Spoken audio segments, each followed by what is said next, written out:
On this episode of Building Men, breaking out of the box others try to put us in, a conversation with Craig Cooper.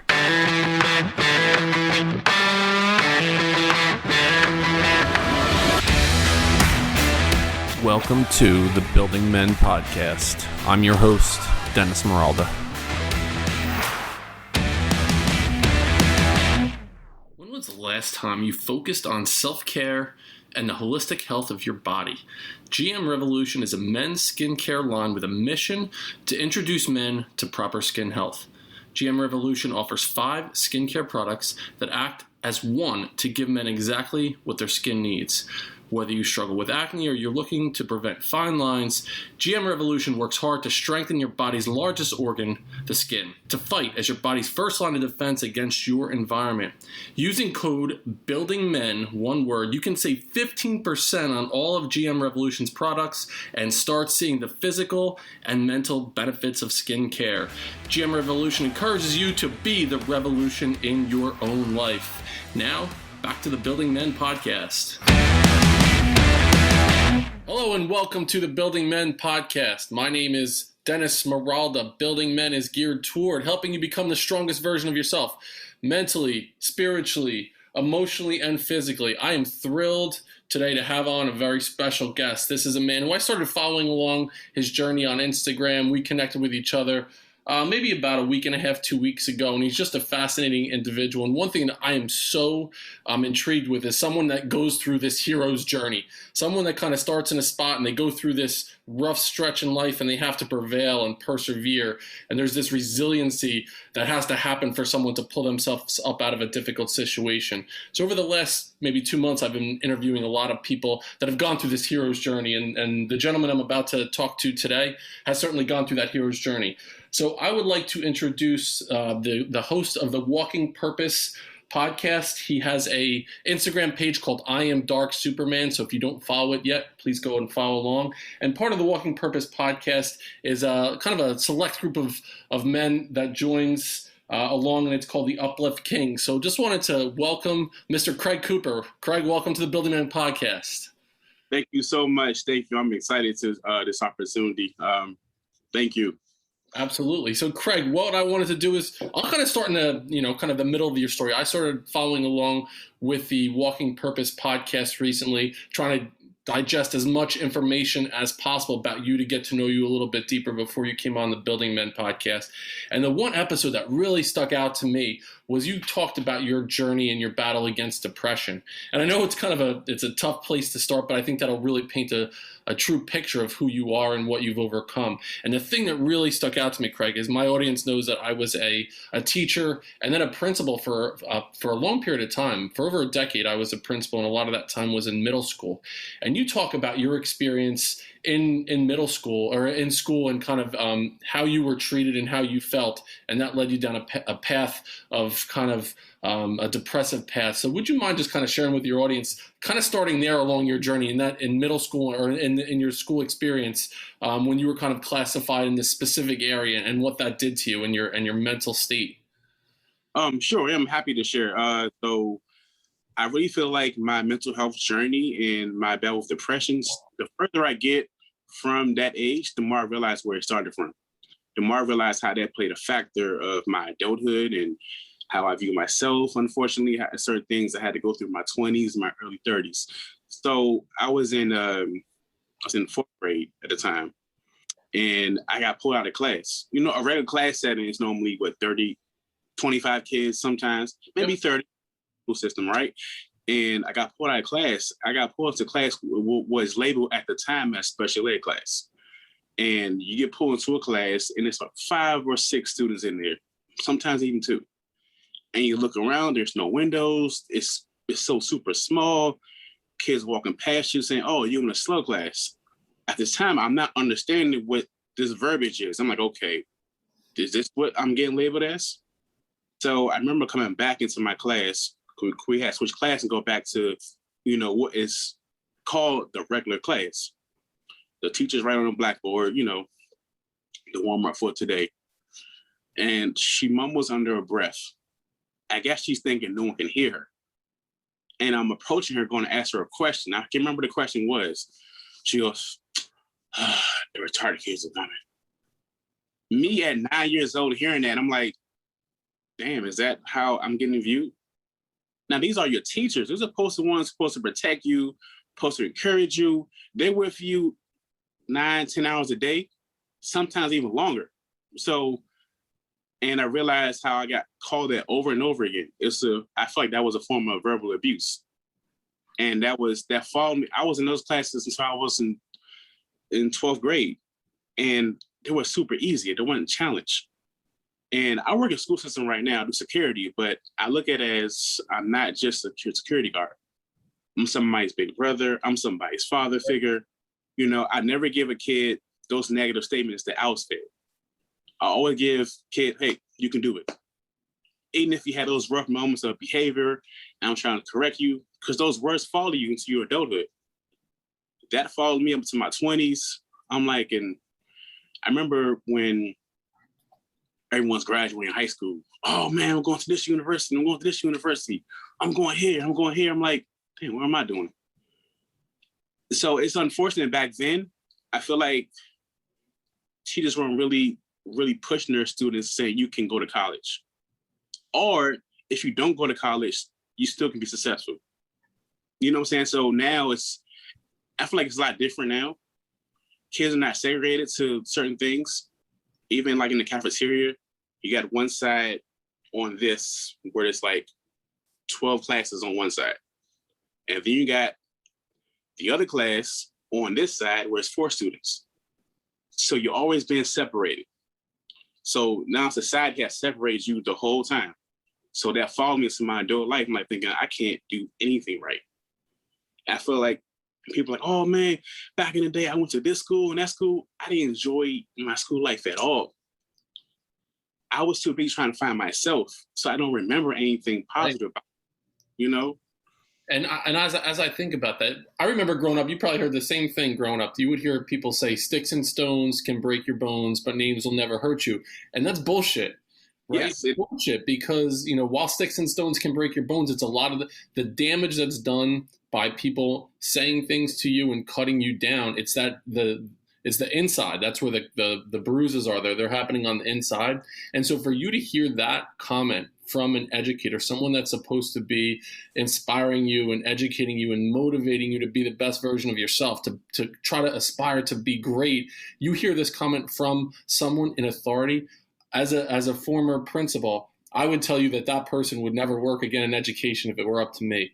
I mean, it brings tears to my eyes to hear that an adult said that to a 4th grade student, someone that he or she was supposed to be, you know, helping become, and it did the exact opposite to you. So when you hear that, Craig, I just to, you know, to stay in that area for a second, when you hear that, all of us automatically you kind of get into the spot. Well, maybe I'm not able to be, or maybe I can't sit on the other side of the cafeteria. And now there's this structure set up, not only in the classroom where you said there were no windows in this classroom, so you can't even see the damn sunlight. So now you're in this classroom with no windows and doors, or a door, and then you go out into the cafeteria, and you're still in a small population of students. So as you look across the cafeteria, what are your thoughts from your, you know, what do you feel as you're looking across the cafeteria at your classmates or people that you should be associating with? I remember I went to a stage where I was hearing voices in my head, and I thought I was crazy, but it was kind of like negative voices in my head, like saying you're not good enough. I kept hearing it over and over again to a point where I haven't never told nobody this before. To one day I yell, everybody shut the fuck up. Excuse my language. No, please. real loud. Yo, everybody just got quiet because I could hear it so much that I just did like this. And people thought, what's wrong with him? I got to a lot of fights because of my class. And that made me to be an introvert. That made me to be quiet. I got picked on. I'm like, leave me alone. I'm not trying to fight you. Not because I'm scared, because I'm scared what I'm do to you. And that was I always had to defend myself. And every time I'd done something great, I'd always be like, oh, you did good. Yeah, I know. So it's always that defensive mode I had to go into. Right. And adulthood, when I was trying to find my career, trying to find certain things, when I do something, I'm like, yeah, I know that was great. So I'm always got to defend myself. Always got to have a guard up. So I always got to protect myself, and I'm very selective of who I let in. You know what I'm saying? Even as an adult, even this telling the story is a powerful moment, because I feel like it helps someone else out, in the sense of there are a lot of kids who go through that same thing. You never know what a kid is going through. You never know how your words can affect him or her. How your words can cause a kid to fall into depression, fall into suicide, fall into anything. And when you say that, Craig, I think about this. A lot of the last year, and I still work with educators all over the country, pretty much trying to teach teachers how to teach the right way, to not stereotype kids, and to really take into consideration the importance of the social emotional piece of their education. And if you think about it, especially via Zoom, so a lot of teachers have had to teach virtually and do things via Zoom and things like that over the last 12 months or so. It's given teachers a deeper insight into what's going on underneath the surface. So if you think about a kid as an iceberg in the classroom, something you could see certain things that are above the surface. You can see maybe their gender. Sometimes maybe you can't even understand what their gender is. You can see something about their ethnicity. You can see maybe some of the physical traits. Maybe you can understand a little bit about their developmental background, some things from their cumulative file historically. But there's so much that's happening underneath the surface that you can't see in that iceberg. So for you to say all the shit that was going on in your head and you just had this outburst, now it probably tells them, oh, he's absolutely in the right spot because he's having this outburst. But what you were doing was you were thinking, you were trapped in this negative self-talk mode from a comment that was made by a teacher. So now you're in this negative self mode, and you probably thought in your mind that you were walking maybe at a pace, but everybody else around you was maybe going a little bit quicker or getting to their goal a little bit faster than you were able to, right? Yeah, correct. That's exactly how I viewed it. Because even the class that I was in, I feel like it's not challenging. I'm doing my work, I'm finished. I'm like, okay, what? Now what? I offer. And I feel like I was always separated. And I feel like you can't, oh man, this kid can go to college, he's gonna be successful. You pat them on the back and gave them that love. What about us?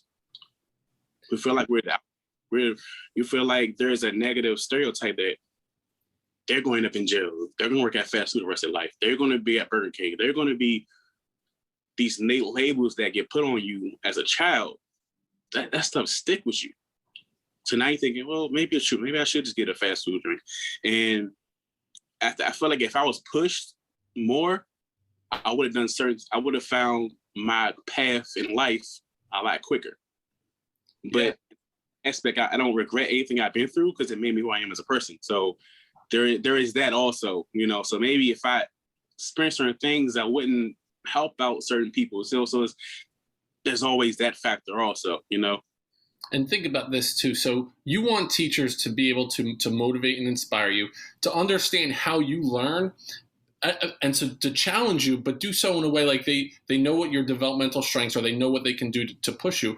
But at the same time, don't patronize you. Don't give you work that's so easy where you're looking around like, are you kidding me? Like I'm above this right now. And it was almost like, Craig, you were put in a box. You were tamped down to where you were like, you know what, I'm capable of so much more than this, but I'm not getting an opportunity because of what they believe that I am. And you were more than that. You were much more capable than that. Right.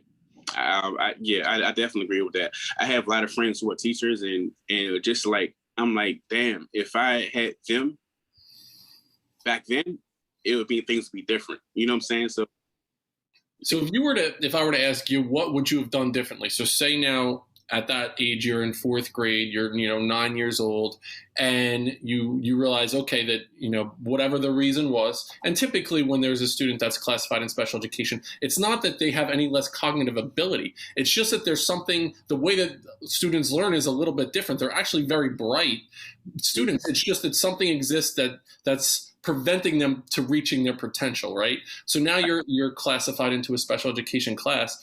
What would you have done differently if you had a chance? You could make the fucking Craig Cooper walking purpose school. What would you do differently that would have helped you as a student? What would you have done to change the trajectory? So you have a chance to create your school. What does that look like? Oh, good question. So the thing where I realized as a kids, as young adult, as older generation, the biggest thing that we worry about is what other people think. That's the biggest. once you get to the point where you don't give a damn what no one thinks, you're super powerful, especially in high school. In high school, we care about what everybody think. Oh, were you popular in high school? No, I wasn't. I'm trying to find who I am as a person. One thing I would say to myself, and I would have, if I didn't care what no one think, I wouldn't get out into less fights. I wouldn't be super defensive. I will also understand that my learning is different than everybody else. Doesn't mean that I'm stupid. It doesn't mean I'm slow. I'm a visual learner. I need to see things hands-on. I'm gonna make a mistake. Oh no, can you explain that? I want to see you do that. That's how I learn. He's an adult. How you do that? Can you show me how to do that? I'm learning my learning style. I know how I learn. Also, just the way finding my voice. I hated how I talk as a youth. I hated how I talk as an adult at some point. But I'm just learning to love. And that's something that I would definitely use as, if I can go back then, learn to love me as an individual. That I don't care what no one thinks. I learn differently, and that's okay. So instead of me attacking negative words, feed myself something positive every single day. And that's something that I do now every morning, It's funny you mentioned that. One of the podcasts that I listened to, and I just jotted down the note, basically one thing that you said in one of the, I don't remember which podcast it was, but it was basically fuck what they think. Yes. It's what great advice to give to yourself as a student growing up, because we're so hyper focused on other people's opinions of ourselves. And what it really comes down to is most people aren't thinking about you anyway. Most people are so focused on their own shit in their own life.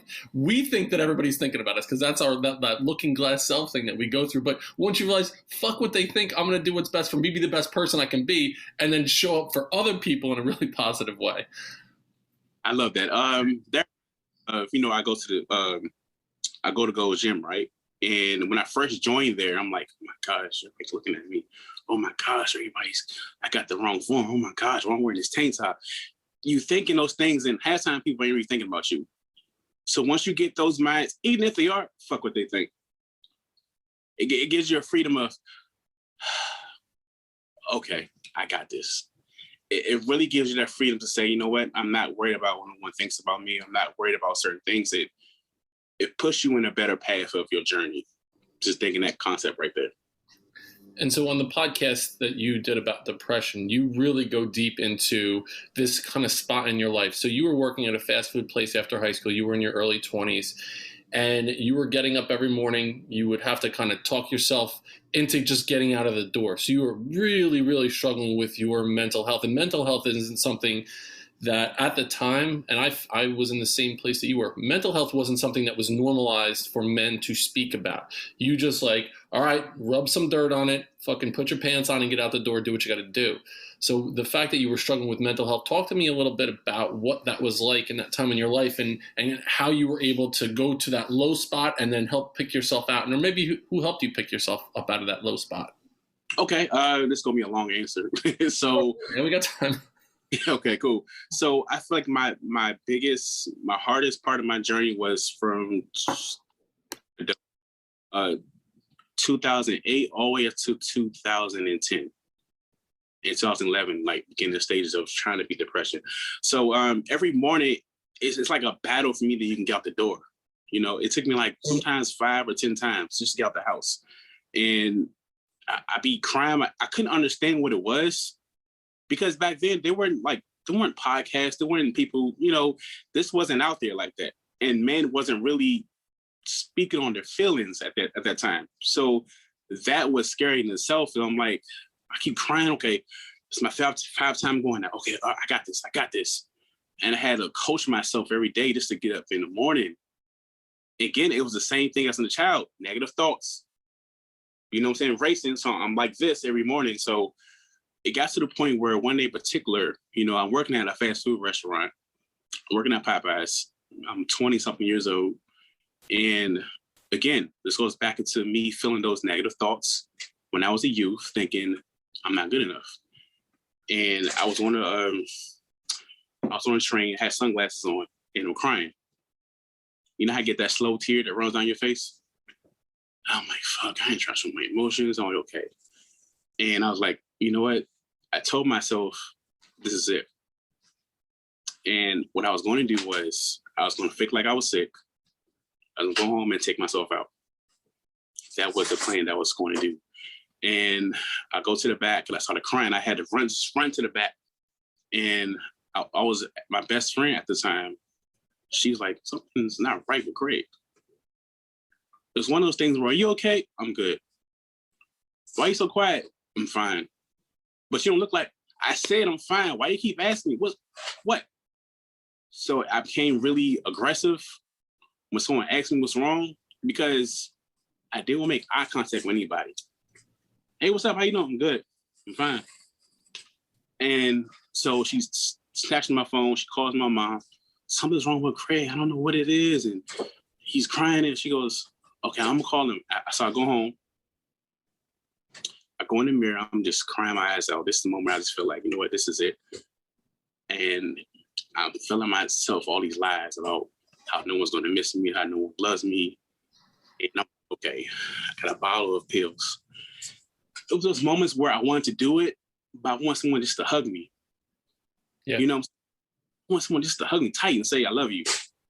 My mom called me and said, what's wrong with you? I said, Ma, I give up. And she comes home that day. At the time, I was still living with my mother at the time.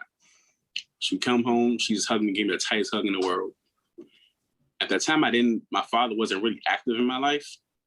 So as a male, it's kind of hard to express those feelings of what you're going through. Yeah. That depression followed me, that affected every area of my life, even with our relationships.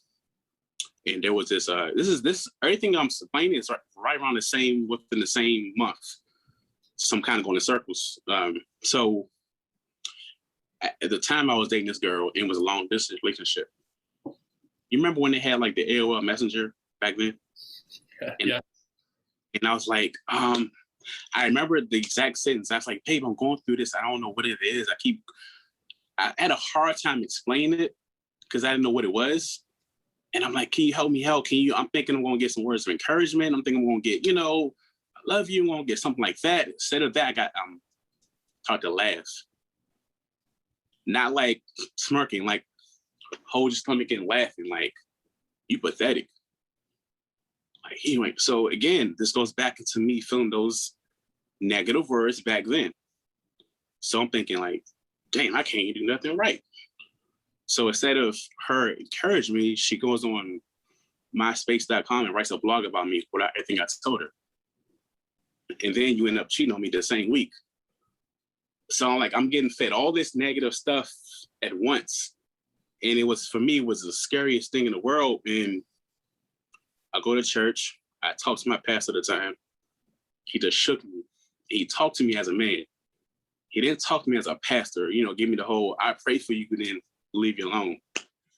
He talked to me saying, I remember what he said to me. He said, the world's a better place because you're in it. I can't tell you how powerful that was. It's funny because I actually posted that today. They know that was, what I'm saying? I was like, I need that. And those were bits and pieces of me trying to find myself and start to go to the gym and start to, lose the weight a little bit, start to do affirmations every single day, start to pray. And there were certain things that were like keys into me finding myself. So when I hear that story, Craig, thank you for sharing that. I know that's a deep emotional story that you just shared. So think about it, you're growing up and you mentioned your father wasn't a part of your life. You have teachers that are pushing you down, telling you that you're not worthy or worthwhile. And then you have a significant other who, when you came to her at this moment of despair in your life, the reaction is not one of, I'm here for you, I'm with you. It was this opposite reaction of like making fun of you and not being there for you. One, thank God for your mother coming home and squeezing you that day. Yeah. She wasn't there for you to hold you tight and to tell you that she loved you. And then for your pastor to tell you that your other people will eventually look up to is basically what I heard. You are here for a reason. And that was the reason is to kind of help other people that maybe have struggled with what you went through. So now you're at this spot and you're like, okay, you were at this low. And you mentioned your one podcast that all of a sudden your mom signed you up for the gym. And so you start doing this daily affirmation. You start kind of believing in yourself a little bit more. And so you hit the gym. So talk to us about how that helped you kind of get out of that mental state that you were in and help push you in a positive way. The gym was like was more like a physical confidence. It was a part of my journey also. So I remember going in the gym one day, and I remember going in, I got this baggy shirt on, baggy pants. And I'm like, okay, what if I just come on to this? And I started to look up, like, I go to the gym, I started to look up to certain things, like YouTube videos of Kobe Bryant talking all the time, like Mamba mentality. That was something I got forever strong from him, from listening to him every day. And I started to feel good, feel good about myself, started to lose weight, started to get little muscles. And I started to date and everything like that. But I realized I still need to do some work on myself. It's good to lose weight. It's good to get that six pack. It's good to get the muscles and everything. But what about the inner work? So I started to, my best friend, CJ, he's a martial artist. So he introduced me to martial arts. So now I'm working on the physical, as far as losing weight and all that. Now I got the discipline aspect also for martial arts. So now I got my faith all tied into certain things. So now I'm surrounding myself with great people, great strong men. I actually talk to even to this day. Craig, you good? You know what? To be honest, nah, I ain't feeling it. I got you. I'm gonna call you. I'm gonna pull up on you. Now I got that also coming together. Now I got a relationship with my father that's also coming together also. I remember one day in particular that my first time speaking on my journey as far as mental health, I spoke on stage. He couldn't make it because he had to work. He calls me afterwards and said, son, man, I'm proud of you. I said, oh, man. When I first heard that, I was like, damn, I need to hear that. Then his son, I love you. I was like, I got so emotional to hear that. Because sometimes us as men, we think that we don't need that to someone to say, I love you. To someone to say, from man to man, to think, oh, why you say you love me? You know what I'm saying? So that was important. The first time I hugged my father. So I got that healing aspect that I always needed as a youth. And the relationship with my fiance, her is just super encouraging. When we first got together, I lost two important people in my life. And at the time, we was long distance. She's in Maryland, right? And she calls me out the blue. And I'm just crying my eyes out before she called. And she answers, the phone rings. I'm like, oh, fuck, I gotta show my emotions. In the back of my head, I'm thinking about what I went through in my past. But I'm thinking, this is not the same person. So she says, it's okay. I was like, I need to hear that. Yeah. I got you. And then it's like, gave me the hug, like, I got you, it's okay. That helped me, all those aspects have helped me become the man I am today. Just to have that discipline, have the right men around me, have my mom, my father, my fiance, everything, myself, loving myself also. You know what I'm saying? If I don't love me, I ain't doing nobody no justice. That self-love journey is important because if I don't got that affects everything around me. Absolutely. I think that's one thing that young men don't understand, as you have to do right by your significant other, by your family. For me, I have 3 kids, by my kids. But if I'm not the best me I can be, if I'm not good inside, if I don't do that inward journey, then I'm worthless otherwise. So you have to start in that inward journey, and the work that you did over the years to get okay with yourself, that has helped you become who you are today. What you said about your father calling you and telling you that he's proud of you and he loved you, that struck a chord with me, and I'll share a little bit with you and the audience. I've talked a lot about my relationship with my father. It's a very complex relationship, and it's gotten so much better over the years. And one thing that stuck out to me was my father. I know that he loved me. I know what he did, but it wasn't something in his generation that men said to their sons. It just wasn't a spoken thing, I guess. He's a blue-collar worker, worked his ass off, tough as nails, and it wasn't something that I ever heard growing up. So I make a point to my own children, and especially to my son, to tell him I love him all the time, even if it's over the top too much, but he needs to know that. Yeah. And so when I finally heard it from my father was probably in my late 30s, early 40s.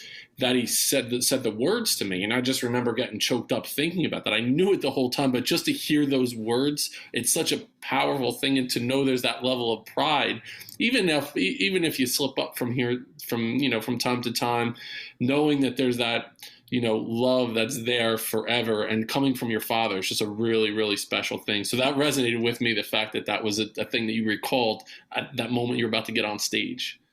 Yeah, that's something that I'm still adjusting to, because it's still new and it still feels good. Like, I can text my dad something, he'll call me instantly, and I can text him anything, like, son, it feels good to have that. It reminds me, like you just said, when we have kids, I'm gonna tell my son, I'm gonna tell my daughter, I love you.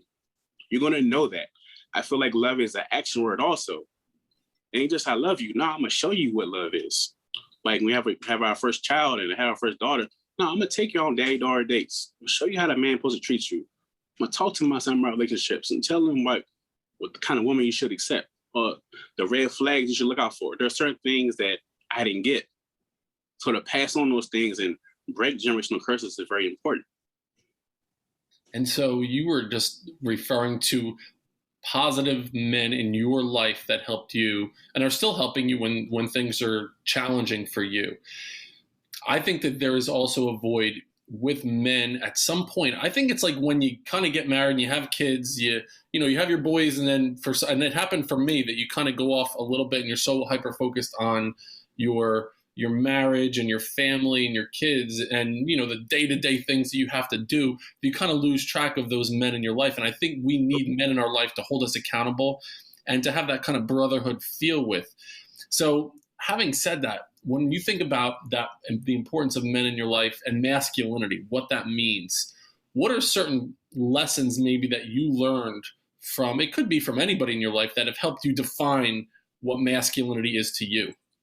Oh, what's a good question? I feel like my circle of friends who I've had over the years, even the circle of friends where I've met through Instagram, like yourself, even like there's a moments where like men are so prideful that they're not saying to enough guy, hey, I'm proud of you, or hey, love what you're doing. Like, hey man, how you doing?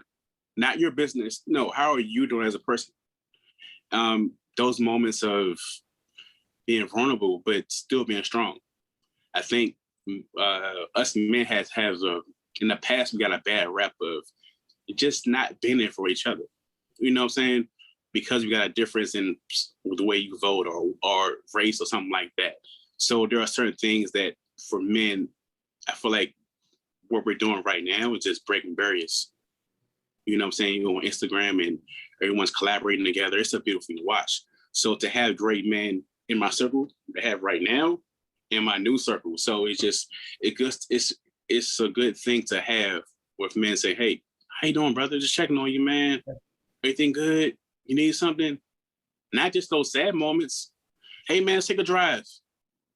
Hey man, just calling you, checking on you. And that's very important. So with that masculinity factor, in the past, it was like, you feel like I ain't got nobody to go to. That's something I thought. I had people to go to, I just kept it to myself. But the whole time is my other friends were going through the exact same thing at the same time. So imagine what you can do for, hey man, I'm being honest, I'm not feeling it, I'm going through this. You might get that, hey, me too. How can I help you get through that? And it's so important just having that level of connection. One of the reasons that I started Building Men, I started it as a boys social group when I was a principal for, kids that were like, 13, 14, 15 years old that were just going through shit as middle school kids. And I was like, you know what, at least we can learn and go through things together. And one of the things that I realized was just the importance of connection. And these are kids that they didn't run in the same circles. It was, you name it, I had every ethnicity, every background in that group. And once they came together as a group, it was like it broke down a lot of the barriers that existed, the social groups that they were in, maybe the academic groups that they were in, the kids that they hung out with outside of school. It broke that shit down because they knew that it was a safe spot. You mentioned, even the race issue, like what we're sitting here, you're down by DC, right? Yeah. Mm-hmm. The area. You're a black man. I'm a white man. We're having this conversation, and you just mentioned like there are ways that we can break down barriers and change shit.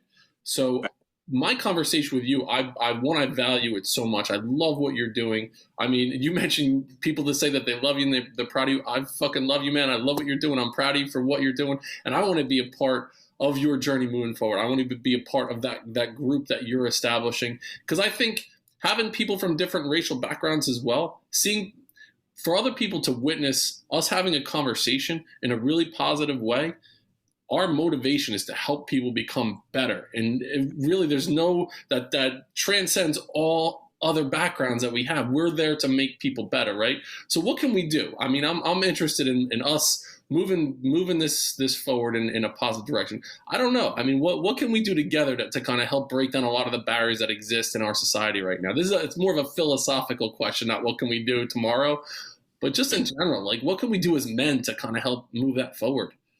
That's a great question. I didn't write any of this shit down either, Craig. I'm going off the cuff here, you know. Off the top of my head, give me time to think. Great question. Like even what we're doing right now is having conversations.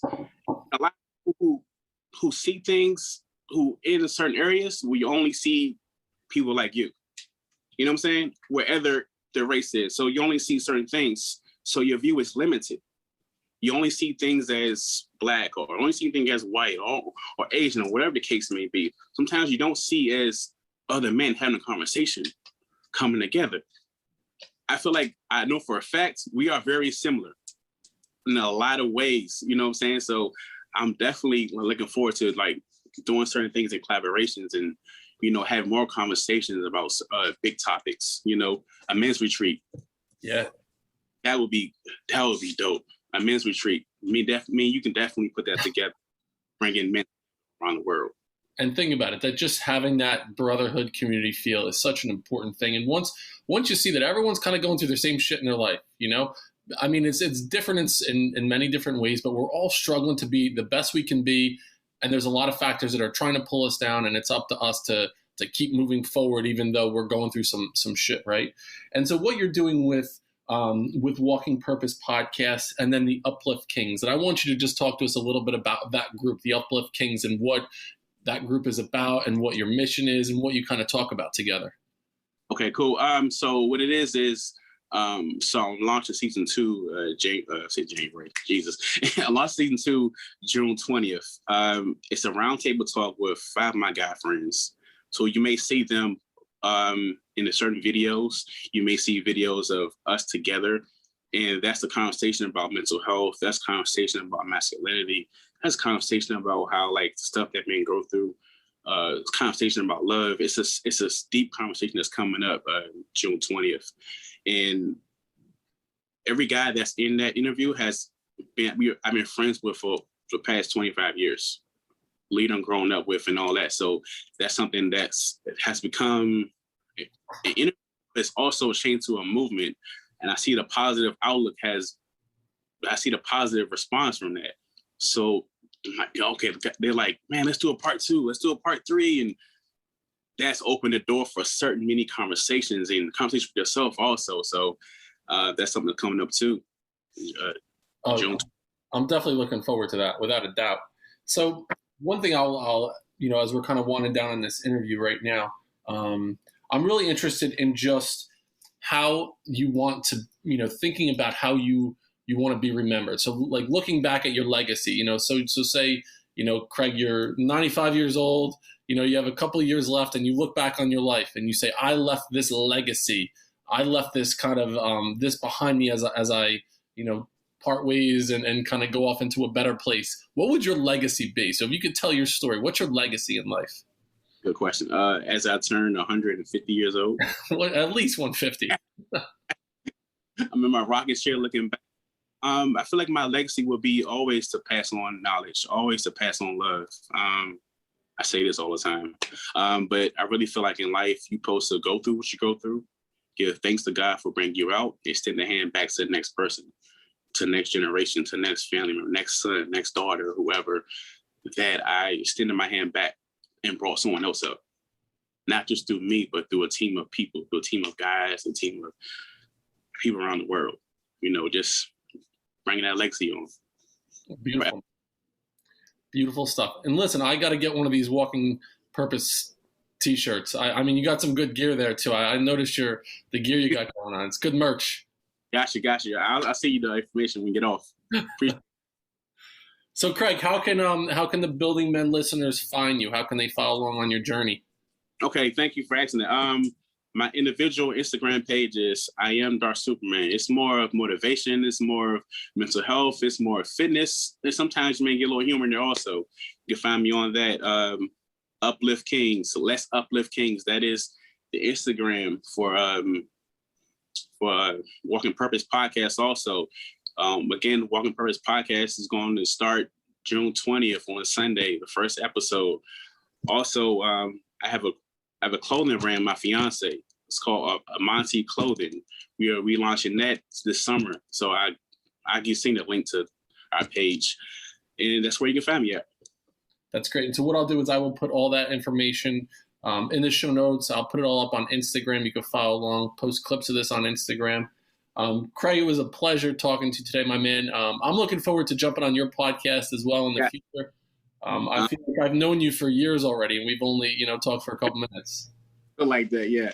This is definitely a lifetime connection. I can definitely tell you that. Thank you so much. Oh, my pleasure. So thank you, everyone, for listening. You could find Building Men on Instagram, building.men, on Facebook, Building Men Podcast.